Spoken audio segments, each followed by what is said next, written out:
Hola, buenos días. Mi nombre es Norvis Bracho. Soy estudiante de cuarto año de Derecho de la Universidad Permintón. El tema a desarrollar a continuación es de la cátedra de Derecho Laboral Colectivo. Es un tema un poco extenso debido a que el mismo trata de la historia del mismo, es decir, de Derecho Laboral Colectivo.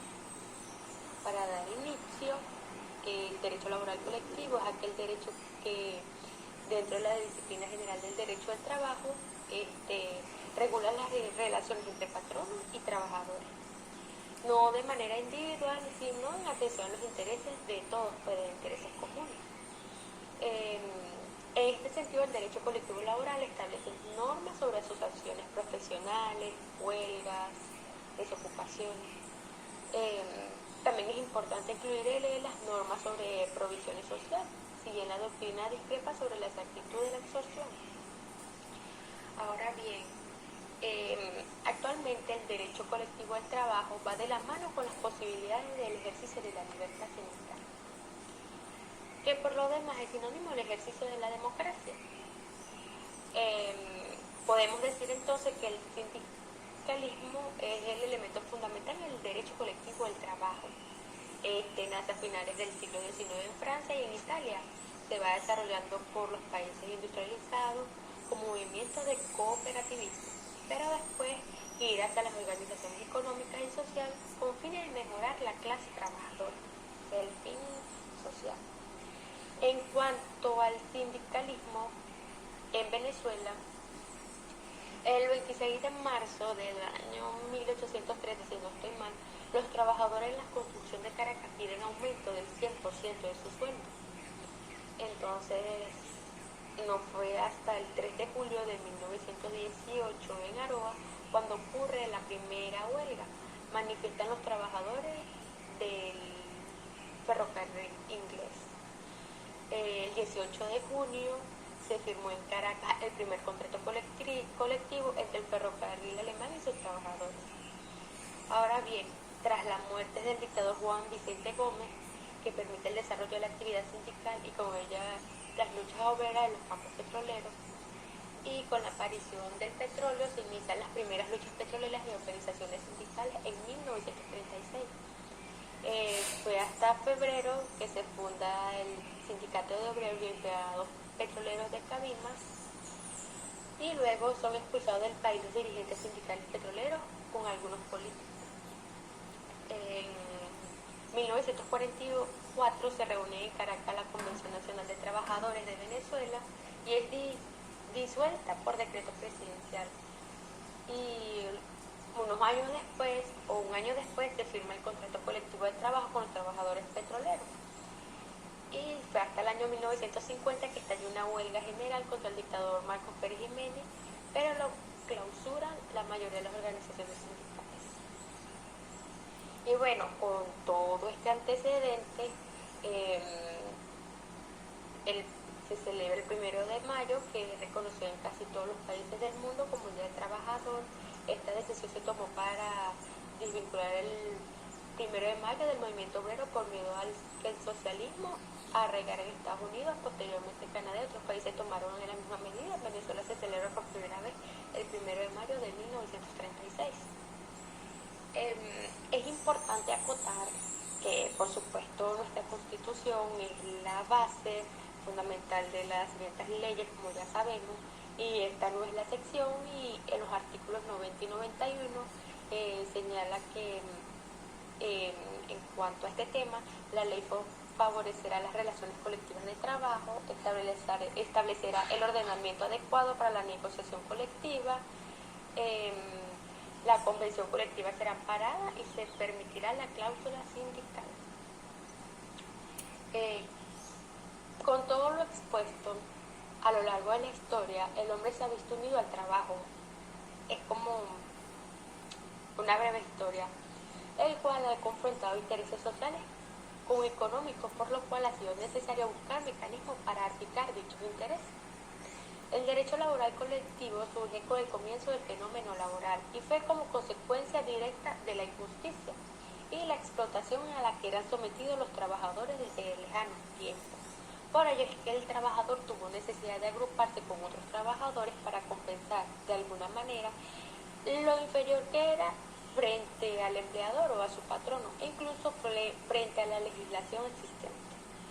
Al principio, la Unión engendró la atención pública sobre el fenómeno, de la cual derivó la legislación del trabajo, evolución del derecho laboral colectivo en Venezuela.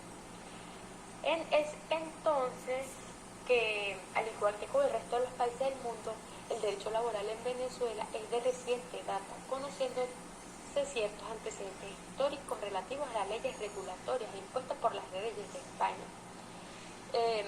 Relacionadas con el trato de los indios, la evidencia sobre la evolución del derecho del trabajo en Venezuela se limita a dos circunstancias trascendentales o periodos, como citan algunos autores.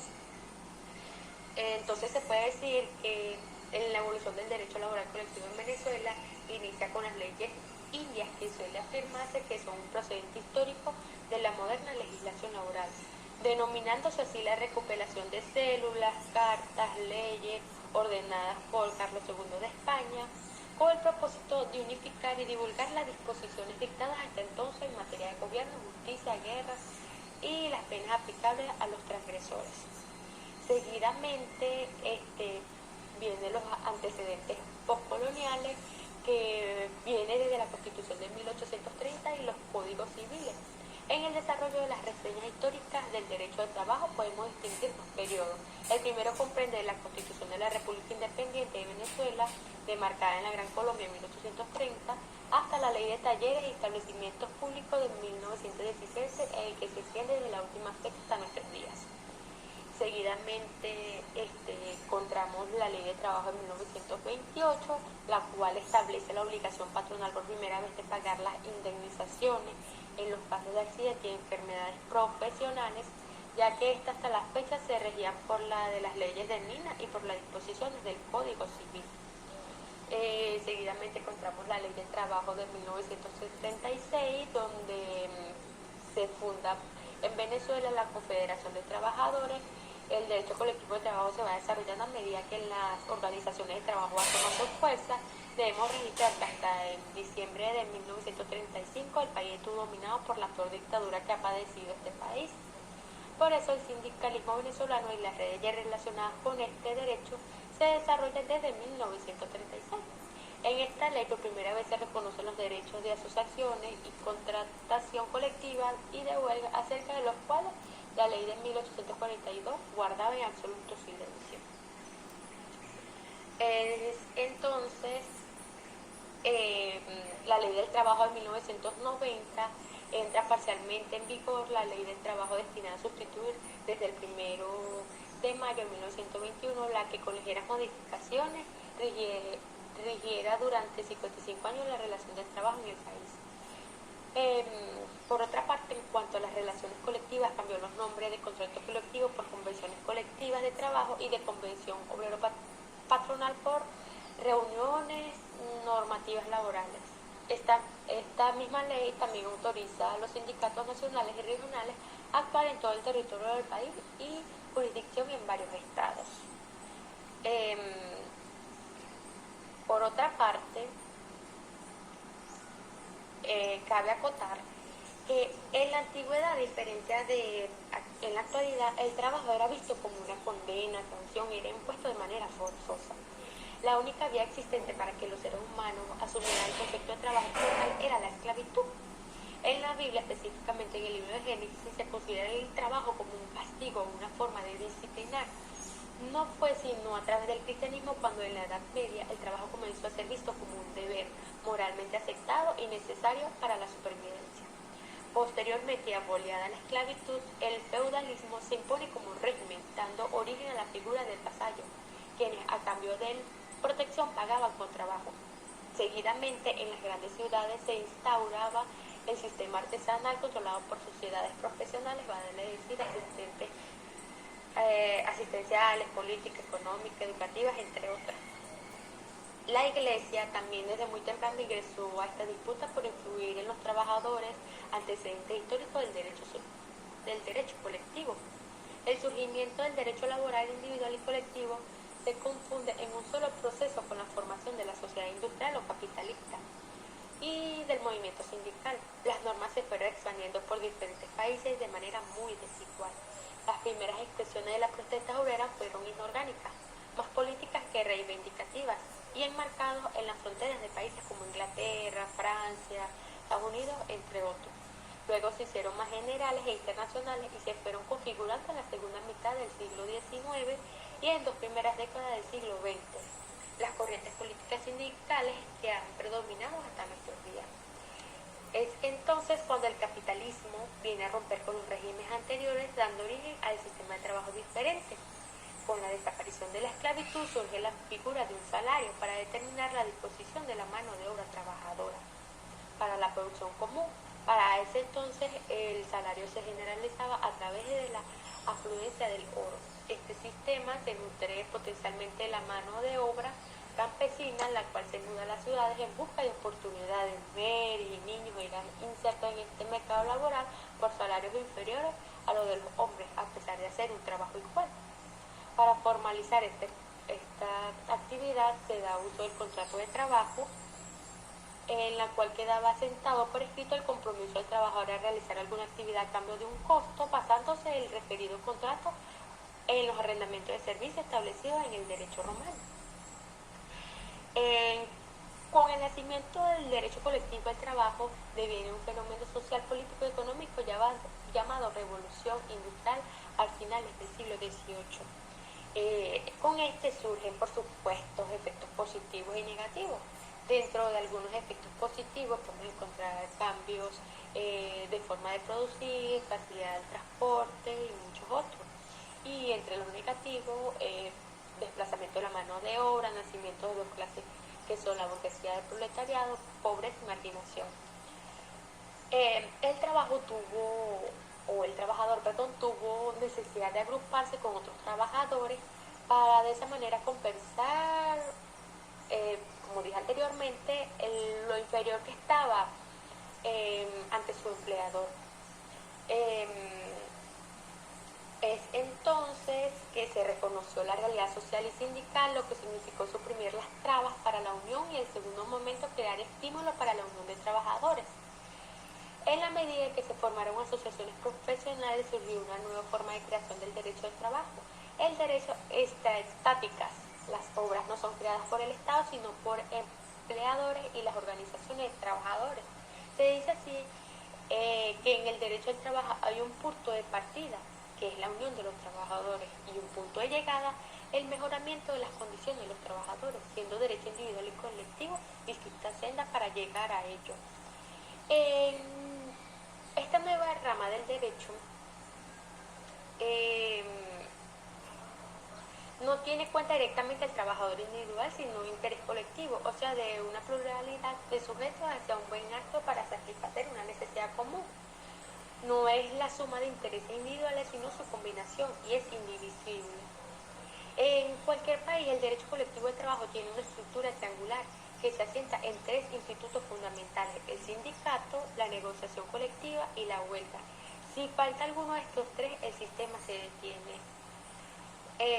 En nuestra Constitución, en el artículo 87 específicamente, constituye el derecho rector de todo trabajador de las relaciones laborales y todas las cuestiones que se deriven de ella, lo cual expresa que toda persona tiene el derecho al trabajo y el deber de trabajar. El Estado garantiza la adopción de las medidas necesarias a los fines de que toda persona pueda obtener ocupación productiva, que le proporcione una existencia digna y decorosa y le garantiza obtener el ejercicio de este derecho.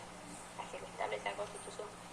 El fin del Estado: fomentar el empleo. La ley adoptará medidas tendientes a garantizar el ejercicio de los derechos laborales de los trabajadores y trabajadoras no dependientes. La libertad de trabajo no será sometida a restricciones que la ley establezca. Todo patrono garantiza a sus trabajadores condiciones de seguridad, higiene, ambiente adecuado. El Estado debe adoptar medidas y crear instituciones que permitan el control y la promoción de estas condiciones.